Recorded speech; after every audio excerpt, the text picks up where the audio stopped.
말씀 보겠습니다.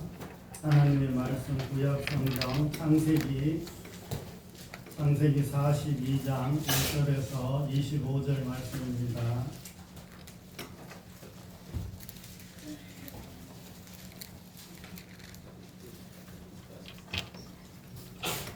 구약 성경 65페이지 창세기 42장 1절에서 25절까지 조금 길지만 같이 읽겠습니다.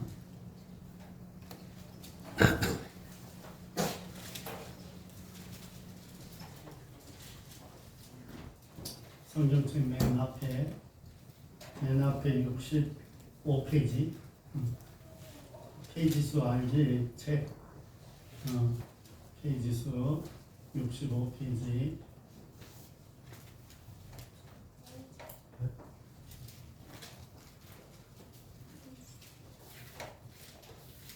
창세기 42장 1절에서부터 25절까지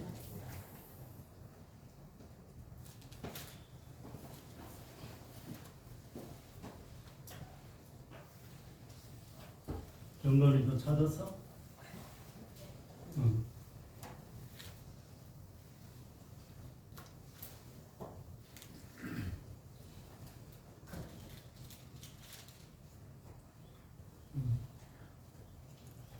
자, 42장 1절에서부터 25절까지 교독하겠습니다. 그때 야곱이 애굽에 곡식이 있음을 보고 아들들에게 이르되 너희는 어찌하여 서로 바라보고만 있느냐. 야곱이 또 이르되 내가 들은즉 내 아들들의 곡식이 있다 하니 너희는 그리로 가서 거기서 우리를 위하여 사라.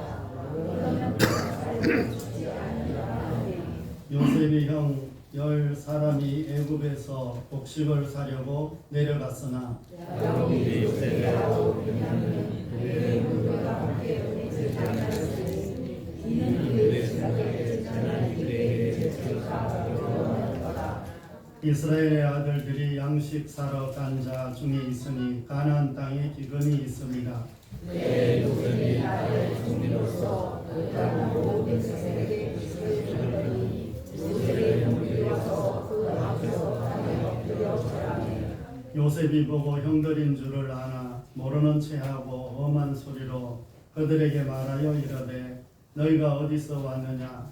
그들이 이르되 곡물을 사려고 가나안에서 왔나이다. 요셉은 그의 형들을 알아봤으나 그들은 요셉을 알아보지 못하였더라. 요셉이 그들에게 대하여 꿈을 생각하고 그들에게 이르되 너희는 정탐꾼들이라 이 나라의 틈을 엿보려고 왔느니라. 그들이 그에게 이르되 내 집가 왔나이다. 당신의 종들은 곡물을 사러 왔나이다. 우리는 다 한 사람의 아들로서 확실한 자들이니 당신의 종들은 정탐꾼이 아니니이다. 요셉이 그들에게 이르되 아니라 너희가 하나님의 생명으로 왔나이다. 그들이 이르되 당신의 종 우리들은 12 형제로서 가나안 땅 한 사람의 아들들이라. 막내 아들은 오늘 아버지와 함께 있고 또 하나는 없어졌나이다. 요셉이 그들에게 이르되 내가 너희에게 이르기를 너희는 정탐꾼이라 하나니 너희는 이같이 하여 너희 진실함을 증명할 것이라. 바로의 생명으로 맹세하노니 너희 막내 아우가 여기 오지 아니하면 너희가 여기서 나가지 못하리라. 너희 중 하나를 보내어 너희 아우를 불러오게 하고 너희는 같이 오시라. 내가 너희를 아우를 시험하여 너희 중에 진실이 진리라. 아무도 증명하여 그렇지 않으니 그리하지 아니하면 너희는 가려 정탐꾼이라 하고 그들을 다 함께 3일을 가두었더라. 사흘 만에 요셉이 그들에게 이르되 나는 하나님을 경외하니 너희는 이같이 하여 생명을 전하라. 너희가 확실한 자들이면 너희 형제 중 한 사람만 그 옥에 갇힐게 하고 너희는 곡식을 가지고 가서 너희 집안의 굶주림을 구하고 너희 막내 아우를 내게로 데리고 오라. 그러면 너희가 진실자이 되고 너희가 죽지 아니하리라 하니 그대로 내게로 하리라. 그들이 서로 말하되 우리가 아우의 일로 말미암아 범죄하였도다.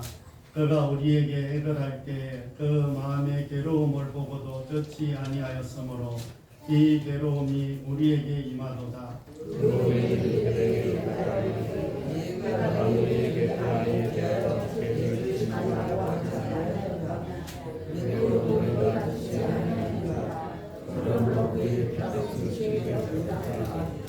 그들 사이에 통역을 세웠으므로 그들은 요셉이 듣는 줄을 알지 못하더라.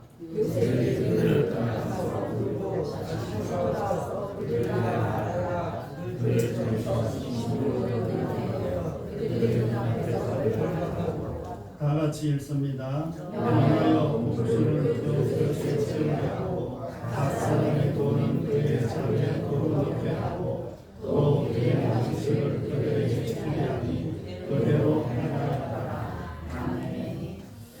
우리 옆에 앞뒷분 인사 한번 하겠습니다. 한 주 잘 지내셨는지요? 요하시들 누가 있어요? 아이고.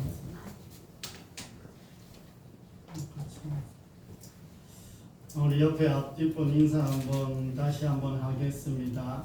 입장 바꿔 생각합시다. 좀 어렵지 너희들은. 사람들은 참 상대방의 마음이나 삶을 이해하기가 참 쉽지 않습니다. 젊어서는 이렇게 나이 먹은 사람들이 왜 그런 말을 하고 그런 행동을 하는지 우리가 잘 모릅니다. 그런데 나이를 먹으면 그때 그런 행동들이 이해가 갈 때가 있습니다. 또 뭐 우리가 하는 말로 자녀들이 언제 철든다고 이야기해요? 자녀들이 언제 철들어요? 결혼해서 아기를 놓고 이렇게 키워보면 그때 우리 엄마 아빠가 얼마나 나를 위해서 고생했는지 그때 좀 철이 든다고요. 그렇다고 뭐 많이 달라지는 건 아니야. 자녀는 평생 자녀더라고. 자녀는 죽을 때까지 자녀라서 늘 관심과 돌봄을 가지고 있는 게 우리들의 모습이라고 할 수가 있습니다. 그래서 또 그뿐만 아니라 삶의 모든 현장에서도 마찬가지입니다. 내가 그 일을 경험해 보지 않고는 그 일을 다 알 수가 없어요. 그래서 우리는 입장 바꿔서 생각해 보라는 말을 많이 합니다. 이 말을 사자성어로 우리가 뭐라고 하죠? 역지사지라고 하죠. 이 말은 우리나라뿐 아니라 외국에서도 이런 비슷한 말들을 많이 해요. 그래서 다른 나라에서도 좀 이렇게 바꿔서 생각해봐라 이런 일들이 많이 있고 성경에서도 그런 말씀을 많이 하죠. 내가 대접을 받으려면 어떻게 하라? 남을 어떻게 하라? 대접하라. 그러니까 내가 뭔가 받고 싶으면 상대방에게 또 그만큼 하라는 거예요. 그래서 오늘 이 말씀들을 통해서 우리들의 삶에서도 상대방의 입장에서 생각할 줄 아는 저와 여러분이 다 되시기를 바랍니다. 우리 지난주 말씀에서 요셉이 애굽의 바로 왕 앞에 이렇게 서게 되었습니다. 그 이유는 바로 왕의 꿈을 해석하는 사람이 한 사람도 없었기 때문입니다. 이는 하나님께서 요셉을 애굽의 총리로 세우셔서 애굽뿐 아니라 많은 사람을 살리려는 큰 뜻이 숨겨져 있었기 때문입니다. 따라서 하나님은 종으로 살던 사람을 애굽의 총리로 세우실 만큼 역정과 반전의 명수라는 것을 우리가 다시 한번 잊지 않는 저와 여러분이 다 되시기를 바랍니다. 오늘 말씀은 이제 바로의 꿈대로 7년 동안 애굽에 흉년이 들었습니다. 그런데 그 흉년은 애굽뿐 아니라 모든 나라에 이제 흉년이 들었습니다.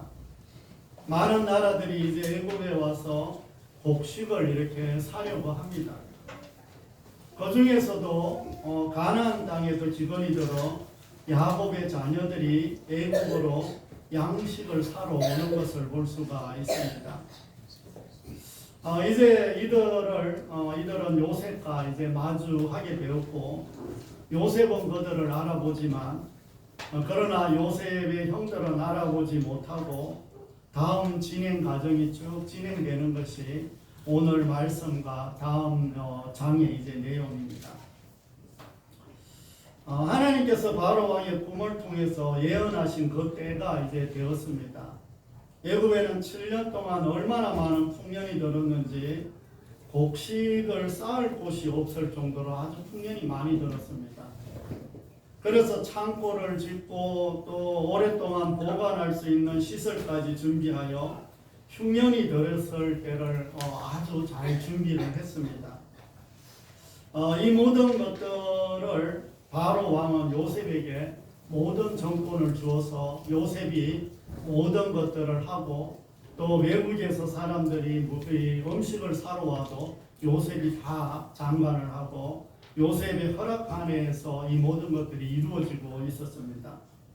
그런데 7년의 어떤 대풍년이 끝나자 이 하나님의 예언대로 7년간의 엄청난 흉년이 시작되었습니다. 그래서 애굽 사람들은 요셉 덕분에 식량을 보관하고 나라에서 정책적으로 준비했기에 애굽 사람들은 상대적으로 다른 나라에서 겪는 기근의 고난을 피할 수가 있었습니다. 하지만 다른 사람들은 요셉처럼 준비하는 나라가 없었기에 심각한 기근에 처하게 되었습니다. 그런 와중에 야곱과 그의 자녀들이 사는 가나안 땅에서도 기근이 들어 양식이 다 떨어졌습니다. 그러나 근처에서 양식을 지금 구할 수도 없었어요. 왜냐하면 우리가 너무 잘 아는 것처럼 딸 디나 사건이 있었잖아요. 디나 사건이 있은 후에 이 야곱의 자녀들이 세겜 족속의 남자들을 속여서 다 죽인 거예요. 그러니까 그 주변에 있는 모든 족속에게는 야곱의 집안은 상당히 인심을 잃었습니다. 저것들 아주 상종 못할 인간이라고. 그렇게 인심을 잃었으니까 뭐 식량이 남아 돌아가면 몰라도 식량이 우리가 먹을 것도 없는데 나누어서 야곱 가족에게 줄 수 있는 그 주변의 사람들은 더 없는 거예요. 그러다 보니까 야곱의 식구들은 식량 구하기가 더 어려워진 거예요. 뭐 그뿐만 아니라 외삼촌 라반이고 또 어찌 보면 장인 어른이 되는 이 라반의 집과도 헤어질 때 상당히 안 좋게 헤어졌잖아요. 그러다 보니까 이 라반의 집과도 장인의 집과도 이미 원수가 되어버렸기 때문에 그곳에 가서 양식을 구하기도 힘들어졌습니다. 그러다 보니까 야곱의 식구들이 이 양식을 구한다는 것은 상당히 지금 어려운 처지에 놓여 있다는 겁니다. 모든 나라에 모두 기근이 들었기에 자신들 먹기도 부족했습니다. 그래서 나눌 수 있는 식량들이 지금 없었습니다. 그때 애굽에는 양식이 풍부하다는 소식이 입에 들린 거예요. 가족들이 곧 굶어 죽어야 하기에 10명의 자녀를 애굽으로 이제 보내기로 이렇게 결정을 합니다. 그러나 야곱은 베냐민을 제외하고 10명의 아들만 이렇게 보내려고 합니다. 애굽으로 간다는 것이 쉬운 일은 아닙니다. 뭐 지금도 국경을 넘어가는 일이 쉬워요? 쉽지 않아요? 쉽지 않죠. 그런데 그 당시도 마찬가지예요. 그 당시도 뭐 이렇게 딱 정해놓은 어떤 그런 룰은 없지만 함부로 남의 땅에 들어오면 죽일 수도 있는 뭐 그런 상황입니다.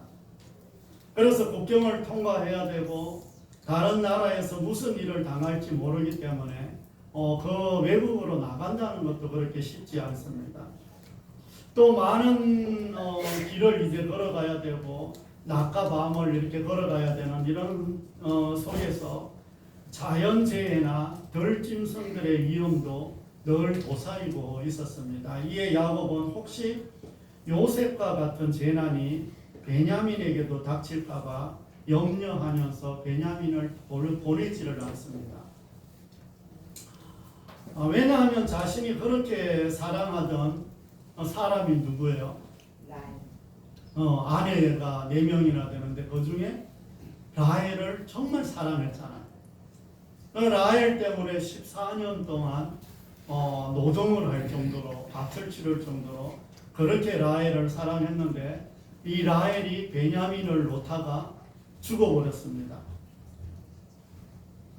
그리고 라헬이 낳은 요셉도 이제 사라졌기 때문에 죽었다고 생각했기 때문입니다. 이제 남은 것은 베냐민밖에 없는 거예요. 그 라헬이 낳은 자녀 중에는 베냐민밖에 없는 거예요. 그러다 보니까 이 베냐민을 통해서 자꾸 누가 보이는 거예요? 누굴 보기를 원하는 거예요? 베냐민을 통해서 라헬을 보기를 원하고 베냐민을 통해서 요셉을 이제 보기를 원하는 거예요. 그러니까 이 베냐민을 지금 끔찍히 아끼고 있는 겁니다.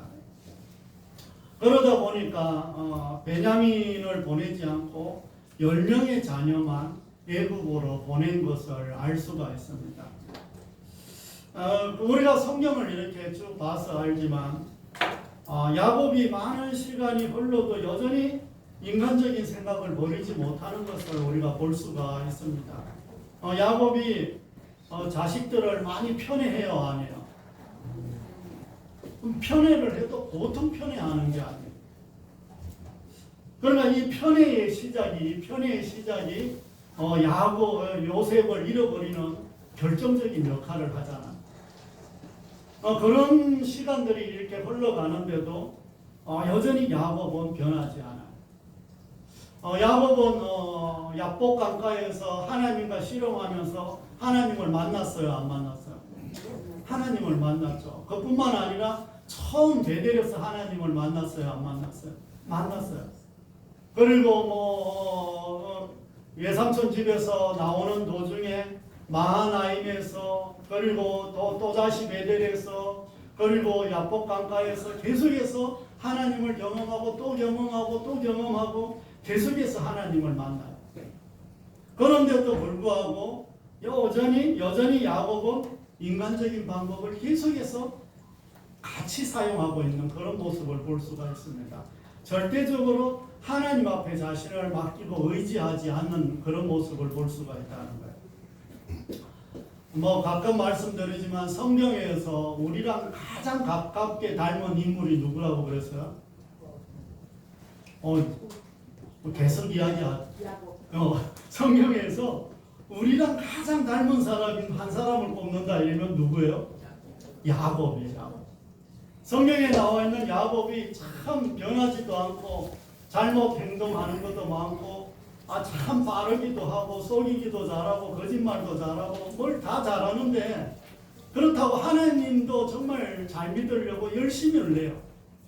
그런데 그 모습들이 바로 우리랑 가장 많이 닮았다는 거예요. 여러분들은 안 닮은 것 같이 시침을 딱 떼고 그렇게 했는데 저는 늘 그렇게 보여요. 야곱이 내가 야곱을 많이 닮았구나 이런 생각을 많이. 그리고 또 다시 베냐민에게 이제 집착을 합니다. 정말 자신의 인간적인 편애 때문에 요셉을 잃은 것을 아직도 깨닫지를 못하고 베냐민 한 사람에게 집착을 해요. 요셉에게 그렇게 집착을 하다가 요셉을 잃고 말았는데 결국 베냐민도 지금 집착을 하고 있는 거예요. 그러니까 하나님을 믿는다고 하면서 지금 믿는 거예요, 안 믿는 거예요? 안 믿는 거예요, 잘 안 믿는 거예요. 아직도 스스로 자녀를 지킬 수 있다고 착각하는 거예요. 내가 내 자녀를 지킬 수 있다고 착각을 하는 거예요.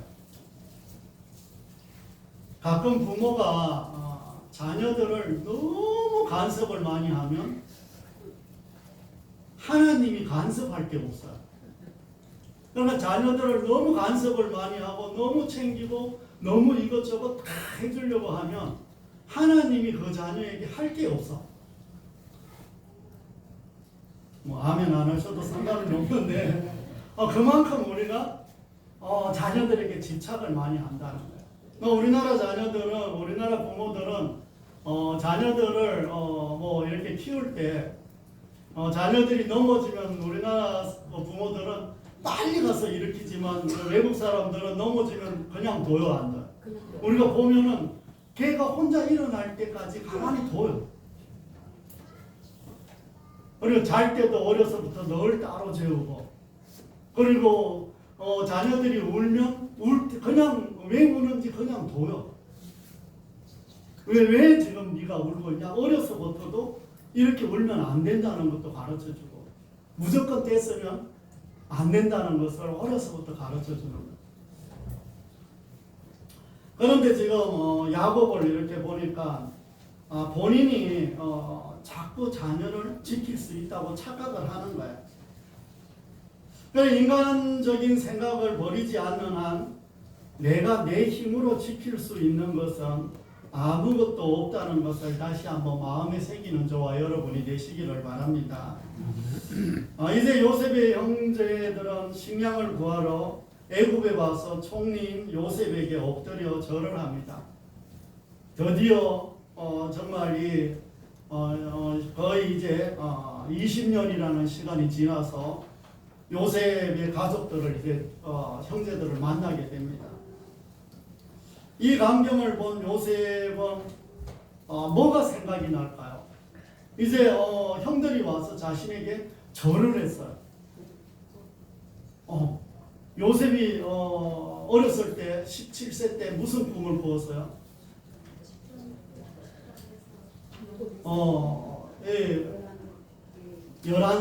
밭에서 일을 하는데 복식 11단이 일어나서 자신에게 절을 하는 그런 모습을 꿈을 꿨잖아요. 그리고 그 다음에 꾼 꿈은 뭐예요?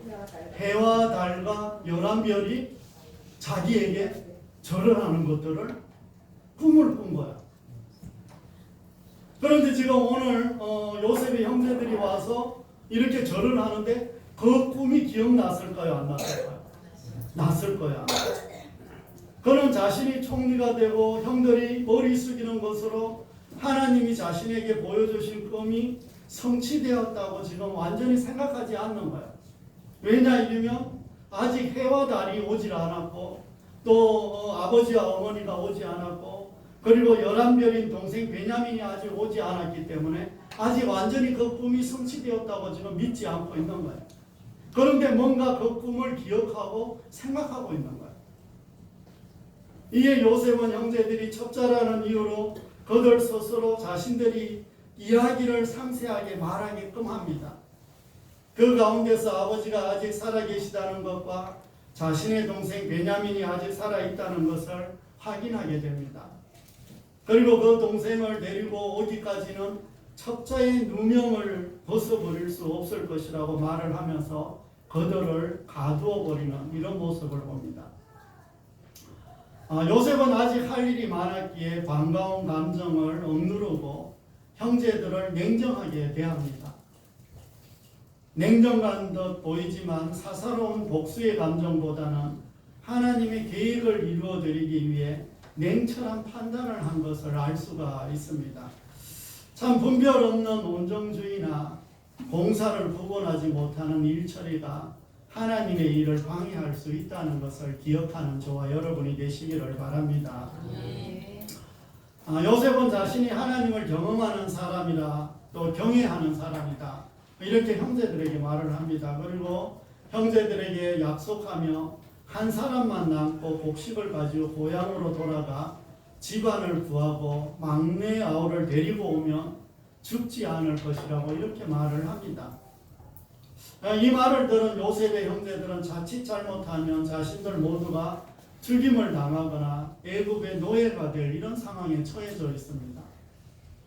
여기서 지금 우리가 성경을 잠깐 이렇게 읽어서 그러는데 다른 나라에 가서 첩자로 잡히면 어떻게 돼요? 사형이 그 당시에는 죽임을 당하는 거. 지금 만약에 우리나라가 북한이나 이런 데 가서 이런 일들이 있다 이러면 죽을까요? 안 죽을까요? 지금 중국 같은 나라에서도 조금만 우리나라의 어떤 국가에 관련돼서 조그만 정보만 잘못 빼가지고 갔다 이러면 중국은 교도소에서 10년, 20년 살다가 나와요. 그러니까 뭐 조금 다른 나라 사람들이 그러면 아주 엄청난 벌을 내리더라고요. 우리나라는 외교 문서, 국방 문서 다 훔쳐가도 벌을 조금밖에 안 주더라고요. 상대적으로. 지금 이들의 상황을 보면 상당히 지금 심각한 상황이에요. 죽든지 아니면 그 나라에서 영원히 종으로 살든지. 이제 이들은 심한 공경에 빠지고 억울함을 호소할 때도 없고 호소해도 요셉은 들어줄 생각도 없습니다. 그들은 비로소 뭘 생각하냐 이러면 요셉을 생각하게 됩니다. 요셉이 입장이 되고 나서야 자신들이 노예로 팔은 동생 요셉을 생각하게 되었습니다. 그러면서 이제 서로 이야기를 하는 거예요. 우리가 우리 동생의 일로 벌을 받는다. 루벤이 이야기하죠. 내가 너희들에게 이야기하지 않았느냐. 내 동생 죽이지 말고 우리 동생 죽이지 말자고. 그리고 그렇게 하지 말자고 이야기하지 않았느냐. 그러면서 이제 이야기하는 거예요.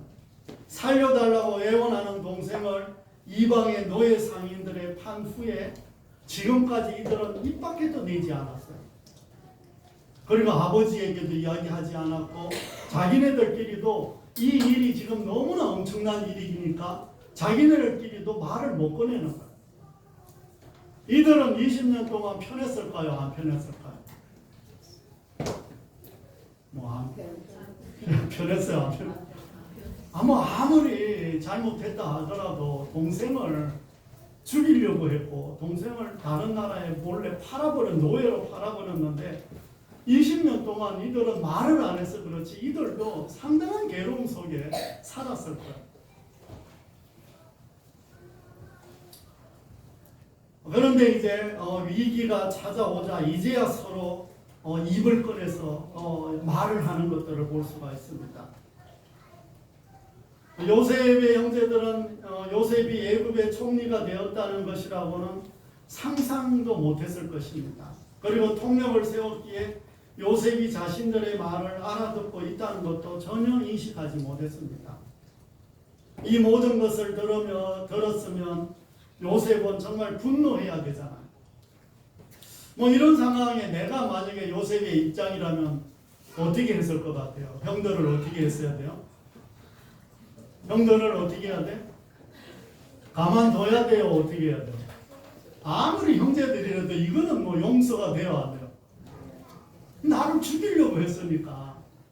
그리고 이제는 내가 완전 권력을 가진 애굽의 총리가 됐고 이 사람들은 쌀 얻으러 온 그냥 사람들. 다들 착해갖고 마음은 봐주자고 하는 이런 마음들이 있는 것 같아. 늘 나만 나쁜 사람이야 보면. 정말 형들에게 당장이라도 벌을 내리고 싶어하는 그렇게 해야 정상인데 그러나 요셉은 분노하기보다는 그들을 떠나서 혼자 눈물을 흘리는 것을 볼 수가 있습니다. 그리고 그들 중에서 시므온을 남겨두고 남겨두고 보내면서 자루에 곡물을 가득 채우고 그들이 곡식값으로 준 돈을 도로 자루에다 몰래 또 넣어버린 거예요. 왜냐하면 이들이 지금 다시 와야 되니까 베냐민도 데리고 와야 되고 아버지 엄마도 지금 이 자리에 와서 이 하나님의 그 주신 꿈들이 이루어져야 되니까 이 곡식 살려고 가지고 온 돈을 그 자루에다 도로 다 담아서 몰래 보낸 거예요. 이제 이들은 정탐꾼의 죄와 이제 도둑까지 몰렸으니 이젠 죽은 목숨이에요. 시므온이 잡혀 있지 않으면 애굽으로 다시 안 가면 되지만 시므온이 이제 잡혀 있으니까 시므온을 살리려고 애굽으로 가야 합니다. 이는 요셉이 베냐민을 부르고 아버지를 보기 위한 계획이라고 할 수가 있습니다. 야곱의 자녀들이 가나안 땅에 돌아와 야곱에게 이 모든 말을 하고 자루를 열어보았는데, 그랬더니 그 사람 각 사람 자루에서 돈 뭉치가 이제 나오는 거야. 우리가 이제 다음 자 계속해서 읽어보면, 이제는 베냐민을 데리고 가지 않으면 시므온도 죽고 자신의 가족들은 얼마 못 가서 양식이 떨어져서 죽을 수밖에 없습니다. 하지만 야곱은 절대 베냐민을 보내지 않겠다고 말을 합니다. 지금 시므온이 죽게 생겼는데 베냐민이 죽으면 자신은 슬피 울며 지옥으로 내려가는 자가 될 것이라고 이렇게 말을 하면서 베냐민을 안 보내는 거예요. 이제 맏아들 루벤은 아버지를 설득하며 베냐민을 데려오지 못한다면 자신뿐 아니라 자신의 두 아들의 생명까지 담보를 걸고 베냐민을 데리고 가겠다고 이렇게 말을 합니다. 비록 루벤이 범죄하여 아버지에게 인정을 받지 못했지만 요셉을 형제들의 손에서 구원하려고 한 그 마음과 이번 사건을 통해서 아버지의 마음을 가장 많이 생각한 사람이 큰아들 루벤이 아닌가 이렇게 생각을 합니다. 우리가 잘 아는 다음 장으로 넘어가면 유다가 또 자신의 아들들을 담보로 아버지 야곱에게 이 베냐민을 데리고 갔다가 꼭 자신이 살려서 데려오겠다고 이렇게 다짐을 합니다. 야곱의 자녀들은 참 서서히 변해가는 모습을 볼 수가 있습니다. 가족이 돌아오지 못하면 시므온은 죽은 목숨입니다. 또 루벤과 유다는 자신 가족의 생명을 담보로 형제들을 지금 도우려고 하고 있는 이런 모습을 볼 수가 있습니다. 이들이 지금 요셉과 같은 입장이 되고 나서야 다른 사람들의 아픔이 보이기 시작했다는 거예요. 뭔가 자기네들이 정말 억울한 일을 당하고 나서야 정말 돈을 훔치지도 않았고 정말 정탐꾼도 아니고 뭔가 자기네들은 정말 선한 마음으로 이 일을 했는데 지금 뭔가 완전히 억울한 일을 당하게 됐다는 거예요. 그래서 다른 사람의 실수를 이제 이해하기 시작한 것입니다. 그래서 역지사지가 무엇인지 이제야 깨닫게 되었다는 것을 우리가 다시 한번 생각하며 믿음으로 받아들이는 저와 여러분이 되시기를 바랍니다. 사랑하는 성도 여러분, 이제 말씀을 정리하려고 합니다. 한국 사람은 좀 급해요, 안 급해요? 되게 급하죠. 그래서 외국 분들이 한국에 오면 제일 빨리 배우는 말이 빨리빨리라고. 그 다음에 잘 배우는 말이 욕이라고 하기도 하더라고요. 그래서 정말 우리가 하나님의 때를 기다리지 못하고 일을 거르치는 경우도 상당히 많이 있습니다. 만약에 요셉이 정말 하나님의 때를 기다리지 못했다면 지금의 요셉은 아마 없었을 것입니다. 때가 되면 말씀이 이루어지니 그때까지 인내하며 기다릴 줄 아는 저와 여러분이 다 되시기를 바랍니다. 또한 우리 스스로 지킬 수 있는 것은 한계가 있다는 것입니다. 내가 스스로 지킬 수 있다고 다짐해도 아무것도 지킬 수 없을 수도 있다는 거예요. 우리가 우리 마음대로 자녀를 다 키울 수도 없고 또 우리 마음대로 자녀를 다 보호할 수도 없어요. 그러기에 우리는 하나님께 맡길 줄 아는 저와 여러분이 되시기를 바랍니다. 그리고 감정에 치우치지 않고 말씀에 따라 행하면 하나님의 계획이 이루어진다는 것을 믿는 저와 여러분이 되시기를 바랍니다. 인간은 참 똑똑하다고 생각을 합니다. 우리 똑똑해요, 안 똑똑해요? 똑똑해요, 안 똑똑해? 똑똑해? 맞아요. 우리는 생각보다 참 똑똑해요, 인간은. 정말 인간처럼 똑똑하기가 쉽지 않죠. 세계의 문명이 이렇게 변할 수가 있을까요? 뭐 이제는 핸드폰 안 하면 전 세계에서 무슨 일이 일어나는지 우리는 다 알 수 있잖아. 이걸 누가 만들었어요? 인간이 만드는 거예요. 요즘 로봇가 얼마나 잘 나오는 줄 알죠? 네, 얼마나 잘 나오는지. 이런 로봇가 이렇게 걸어가다가 넘어지잖아요. 턱이 있어서 넘어지잖아요. 그 다음에는 자기가 알아서 업그레이드 돼갖고 그 턱을 이렇게 뛰어 넘어가요. 뭐 별로 놀라지도 않아요. 요즘은 갈수록 AI가 설교도 다 준비를 해요. 이제 뭐 앞으로 뭐 이제 목회자들이 큰일 났어요. 내가 저번에 이제 그 AI 거기 어디 가서 저기 세미나 가서 한번 가봤는데 추수감사주일을 앞두고 추수감사주일 설교 본문 구약 3개 신약 3개 올려봐 이렇게 했더니 구약 3개 신약 3개 본문이 쭉쭉쭉쭉쭉 이렇게 나와요. 그 중에서 본문을 하나 잡아서 추수감사주일 설교 한번 해줘 했더니 쭉 나와요. 그리고 성도들이 60대 70대 수준으로 설교를 해줘. 그렇게 쭉 나와요. 이제는 이제 보통 일이 아니에요. 참 이제 이게 이런 뿐만 아니라 이 설교뿐만 아니라 이제 암도 이제는 기계가 이제 의사들보다 더 잘 잡아요. 그리고 이 AI가 이제는 소설도 써갖고 무명으로 작품을 내. 그런데 당선이 됐어.